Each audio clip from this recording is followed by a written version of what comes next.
Hey there, welcome back. Today I want to dive into what I see working in 2024 when it comes to selling online courses and programs and what's simply not working anymore. Because let's face it, things have changed, and as creators and educators, we need to adapt. Before we dive in, this episode is not about fear-mongering and crying about, oh, nothing works anymore, everything used to be better and so much easier and it's too late now. Not at all. I think there's so much potential right now to create something truly transformational that changes lives, and that's what I want to talk about. Hello and welcome to the Midlife Biz podcast, the show where we dive deep into how to build an online coaching business, even while navigating hot flashes and menopausal brain fog, to name just a few struggles that can come with being an entrepreneur in your midlife. I'm your host, Susanne Reicher, and I help coaches like you who want to build an online business in their 40s, 50s, or 60s that they love, who want to do work that matters, and who want to have the financial and emotional freedom they deserve. Here's my story. When I first started my online business back in 2016, there were two things that really appealed to me. First, I wanted the freedom to work from anywhere, whether it was beautiful Bali, where I was based, or the comfort of my own home. The idea of being location independent was incredibly exciting. I hated having to go to an office to work, to rush off to an office every morning and having to spend 8 to 9 hours at a desk, no matter how busy I really was. I was so over that. I can't imagine ever going back to that. Secondly, I wanted to set up systems that would allow me to make sales even while I was sleeping, watching Netflix, or traveling in a camper van. I didn't want a calendar full with one-on-one calls, and I still don't. The thought of earning passive income and having my business work for me 24/7 was a game changer. When I learned about that, oh my God, I remember I was so excited. And I still am. I discovered online courses back in, I think, 2015, and I launched my first course at the end of 2016, and I never looked back. I seriously think selling online courses and programs is the best thing ever. I just love everything about that business model, and I think everybody can and everybody should create an online course. I can come up with an idea for an online course for everybody. I promise. If you're thinking, oh, that sounds really interesting, I have no idea what I should teach, get in touch, book a free call with me. I can help you come up with an idea. Now, there are many different digital products you can create, but it's crucial to be strategic with what you do. So, for example, you could create an ebook and sell it for $10, or you could create a membership that costs $10 a month. But it would require a lot of sales to generate significant income. Let's say you want to earn $5,000 a month. With a $10 ebook, you'd need to sell 500 copies every single month consistently. That's a lot of pressure and a ton of marketing effort. Instead, look for opportunities where you can charge a higher amount without needing to make as many sales. This is where online courses and online programs come in. By creating a comprehensive, value-packed course, you can charge a premium price, such as $500 or even $1,000. With a $500 course, you'd only need to sell 10 copies per month to reach that same $5,000 goal. And that's a much more achievable target and allows you to focus on delivering a great learning experience to a smaller group of dedicated students. So when I want you to create an online course, I want you to think about creating a more premium offer, something that you sell for at least $500, maybe $1,000, maybe $2,000. You know, it took me some time to learn this. When I started, I undervalued my expertise and undercharged so much for years. I sold online courses for $200, $37, $300, and I just didn't have enough sales because my audience was so small to earn enough to pay myself, to invest in my business, to hire support. It really only changed when I created my first premium program, the Blissful Biz Academy, that I sold for first $500, then $800, then $1,000, then $1,200. And then it became my high ticket program and I sold it for $5,000 for years. So I don't really want to go into pricing so much in this episode, just to give you some background. And, you know, it can grow. You need to start with where you are right now, with where you feel comfortable with. Start with $500, but create something that's really valuable and transformative. If that resonates with you, there's no better time than now to get started. I promise you're not too late. There are not too many courses out there. It's not true that everything has been taught already or anything like that, or that nobody buys online courses anymore. Stop that negative self-talk right now. However, it's important to recognize that the online learning landscape has changed, especially compared to the years 2020 and 2021. Back then, people were stuck at home and online courses were in high demand. Students were eager to learn new skills, pursue hobbies, and stay productive during lockdown. As a result, course creators could often get away with selling courses that simply weren't great to start with, that didn't really deliver the results that they promised. Fast forward to today, and the situation is very different. First, people are no longer at home in front of their computers all day long. They have countless options for learning and entertainment. Secondly, a lot of people got burned. Let's face it. They bought courses that didn't deliver, and now they are more careful with where they invest their money. And lastly, yes, there is more competition. There is more noise. It's harder to stand out. And an online course isn't this exciting new thing anymore that it was in 2015 or 2016.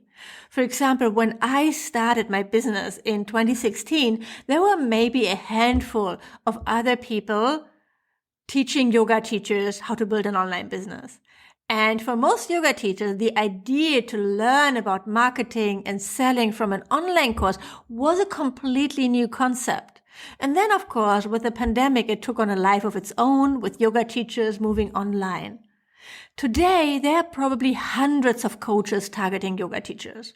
And most yoga teachers have invested in a wide range of online courses and coaching to learn about marketing. And it's not just yoga teachers. This also applies to coaches, healers, guides, whatever you do. And it's not a bad thing. It's not bad. We can't change it anyway. It just is. This is how the market has changed. It just is. Another big factor that I think is going to change the game in the next years in a really big way is AI. Artificial intelligence. Now, with the rise of AI, it's even easier to create an online course. And I predict we will see a lot more flooding the market, as well as books and guides and content. With all that, my take is that the typical self-study online course, and with self-study I mean that doesn't really offer support or one-on-one. It's a course that students work their way through in their own time. That's for me is a self-study course. I think it's pretty much dead. I know it's a great idea. You create something once and then you put it on your website and people can buy it and you would make a nice chunk of passive income each month. The truth is that rarely ever worked well, and today it's even more difficult. A self-study online course might still do well in some very specific niches when it teaches a specific result that people want. But in general, I'm going to go with a different approach. What I see is that people are looking more and more to help with implementation. It's not about the information. Information is pretty much freely available these days. Everything's on YouTube. You can find all the answers on Google.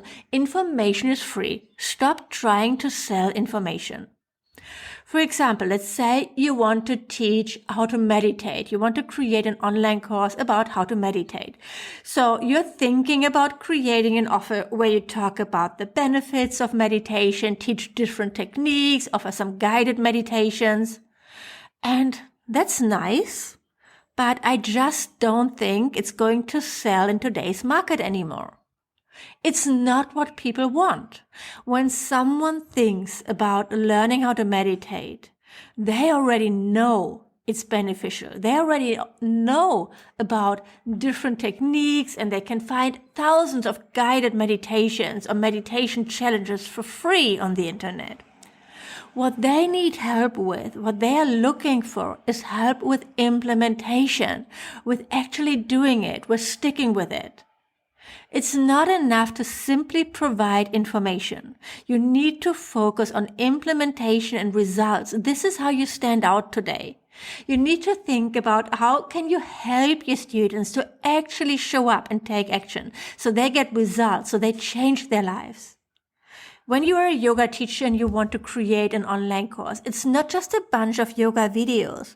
People can find those on YouTube for free. And I get asked a lot, why would anybody buy from my online course when they can find all that great information for free? Yes, people don't. People are not going to buy your online course because it's a bunch of videos. They are going to invest because they want help with the implementation. So what do you do? So how can you create a course that truly engages and transforms your students? I want to make this super helpful and actionable for you. So here are 4 key strategies you can use. Number 1, offer personalized guidance and support. This is one of the biggest reasons why someone buys from you. They want to work with you. They want your support. And it's also how you can stand out against all those big name coaches and teachers who have thousands of students. One way to do this can be to create a custom onboarding process that helps students set goals and develop a plan of action. Or a student of mine inside the mentorship. She has a fitness membership, which is more a low ticket offer. And she sells a mentorship upgrade on the back end. This is her high ticket offer that includes a personal fitness plan and support and accountability. And people are taking her up for it, even though it's a lot more expensive, because they know this is what's going to get them moving, what's going to help them get results. It's not enough for them to just have all those classes in her low ticket membership. They want more support. They want someone to really guide them, to answer their question, to really help them get moving. She's doing really well with that business model. It's working because it's what people want. Right? You can also provide one-on-one coaching sessions inside your program or group Q&A calls to answer questions. That's pretty standard. It's what I do too. But I think it's a good idea to think beyond that. Be creative. How can you offer personalized guidance and support to your students? By giving your students individual attention, you show that you're really invested in their success and create a more engaging learning experience. Okay, strategy number 2 is to foster a sense of community and accountability. I think having a community enhances the learning experience so much. It's my favorite thing about offering a group program. and also about being a student myself inside other coaches' containers. I always really, really value the community. You could also focus on accountability. So what you could do is encourage your students to partner up with an accountability buddy. I've done that in the past as well, though I have to say it's tricky to make it work, especially when you don't have big numbers. In my experience, it works better to give your students a support system to lean on when they face challenges or need motivation.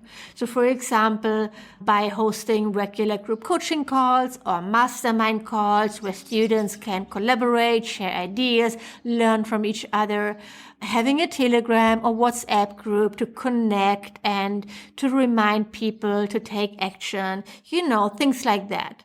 Building a strong community within your course will help your students feel connected and more likely to stick with the program. And that means it's going to be more likely for them to actually get results. And don't think you can't do this because your numbers are too small. I'm in a mastermind right now where we are, I think, 18 people in the group, and it's really active. It's a really active Facebook group because people are committed to their results and they're showing up. Or when I launched my mastermind program, the mentorship, back then the Blissful Biz Incubator, for the first time, I only had 3 students and I still offered a Facebook group. But what also happened is back in the day when I sold an online course with a community and group calls as part of it, and I only had 2 sales, I changed that. So instead of having the Facebook group, instead of having group calls, I offered one-on-one calls to my students, which they loved. So it was definitely an upgrade and really helped them get results. Find what works for you and where you are in your business journey, adapt when needed, and don't be afraid to have a small community. It can also be really, really beneficial. Don't think you need thousands of students to have a great community experience, just because that's maybe what you've experienced. Small and intimate is great, it's really good, and you just need to get started. Moving on, the next strategy is to gamify the learning experience. This is something I haven't really used yet so much in my programs and courses, but that I'm really excited about. How it works is that you incorporate fun, game-like elements into your course to keep students engaged and motivated. For example, you could create a point system where students earn rewards for completing lessons, participating in discussions, or hitting milestones, or use badges or certificates to recognize their achievements and give them a sense of progress. Or you could add a leaderboard to spark friendly competition and encourage students to push themselves a little bit further. By making learning feel like a game, you'll keep your students excited and eager to come back for more. School does that incredibly well. The community platform where I'm hosting my free community, the Midlife Biz Hive on. When you are considering where to host your course and you want to add a strong community element and a leaderboard and have everything in one place, it would be a great platform for you. Definitely check it out at skool.com. That's SKOOL.com. And strategy number 4, offer real-world practical assignments and projects. Here you don't just teach theory. Instead, you give your students opportunities to apply what they've learned in a real-world context. You could assign hands-on projects that mirror the challenges they'll face in their own lives or businesses. You could provide templates, worksheets, and other resources to guide them through the implementation process. This is what I do in my courses. You could encourage them to share their work and get feedback from you. This is what I do inside the mentorship. My students can submit their work and I record my feedback and send it back to them. This is actually what a lot of my students say they value most, and it keeps them on track and moving forward, even when they share just a tiny thing to get feedback on. By focusing on practical application, you'll help your students build confidence and see tangible results from your program. So there you have it, 4 strategies to help your online course stand out in 2024. Number 1, offer personalized guidance and support. Number 2, foster a sense of community and accountability. Number 3, gamify the learning experience. And number 4, offer real-world practical assignments and projects. Remember, your students are investing their time, money, and trust in you. They are looking for a course that will not only teach them new skills, but also empower them to achieve their goals and make meaningful changes in their lives, to make progress. By constantly adapting and refining your approach, you will be able to create a course that delivers on that promise and stands the test of time. And there we have it. Thank you for tuning in to today's episode. If you found this information valuable, please share it with a fellow course creator who could benefit from these insights. And if you're ready to create your own transformative online course, I'd love to help you get started. Feel free to reach out to me with any questions or for guidance on your course creation journey, or check out my website, susannereiker.com, to learn more about how to work with me. Until next time, keep learning, keep growing, and keep creating amazing courses that change lives.